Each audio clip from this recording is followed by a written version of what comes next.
प्रधानमंत्री नरेंद्र मोदी द्वारा विभिन्न परियोजनाओं के वर्चुअल उद्घाटन के अवसर पर केंद्रीय शिक्षा राज्य मंत्री और भाजपा नेता डॉक्टर सुकांत मजूमदार ने पश्चिम बंगाल की मुख्यमंत्री ममता बनर्जी और उनकी पार्टी तृणमूल कांग्रेस पर तीखे हमले किए हैं। एवं ये हमले उन्होंने बैरकपुर स्थित केंद्रीय पट अनुसंधान केंद्र में अपनी उपस्थिति के दौरान किए।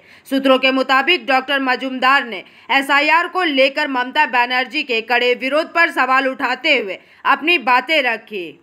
সরকার টাকা দিতে চাইছে কিন্তু আমাদের রাজ্য সরকার নিতে চাইছে না, তার ফলে এই প্রকল্পগুলোতে আমরা আমাদের লাভ পাচ্ছি না।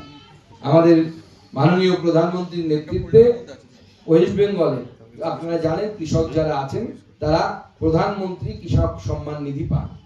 পশ্চিমবঙ্গে প্রায় 12,000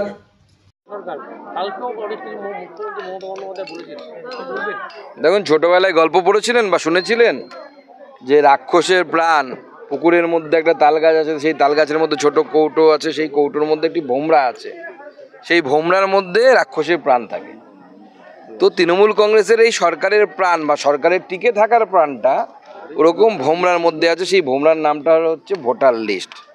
মৃত ভোটার, শিফটেড ভোটার, অর্থাৎ অন্য রাজ্যে চলে গেছে এরকম ভোটার, এবং বাংলাদেশ থেকে আসা বা মায়ানমার থেকে আসা রোহিঙ্গা মুসলিমদের ভোটার, বাংলাদেশি মুসলিম তাদের নাম।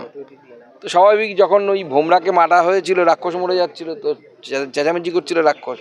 তো সেরকম তৃণমূল নামক রাজনৈতিক রাক্ষস চেঁচামেচি করছে, কারণ তার প্রাণ ভোমরাটাকে নির্বাচন কমিশন ধরেছে। সেটাই আমি বলছি। তো তার কারণ হচ্ছে SIR তো গোটা দেশে হবে। অনেক রাজ্যে আমাদের মুখ্যমন্ত্রী নেই, অন্য রাজনৈতিক দলের মুখ্যমন্ত্রী আছে। কোনো মুখ্যমন্ত্রী দেখবেন বিরোধিতা করেছে, কিন্তু মমতা বন্দ্যোপাধ্যায় বা তার দল যেভাবে বিরোধিতা করছে, মানে সেই ধরনের বিরোধিতা কিন্তু কোনো রাজনৈতিক দলের কোনো মুখ্যমন্ত্রী করেননি। শুধুমাত্র মমতা বন্দ্যোপাধ্যায় করছেন, কারণ তারা যেতেই হচ্ছে এই ফেক ভোটিংয়ের মাধ্যমে, অর্থাৎ ভোট চুরির মাধ্যমে।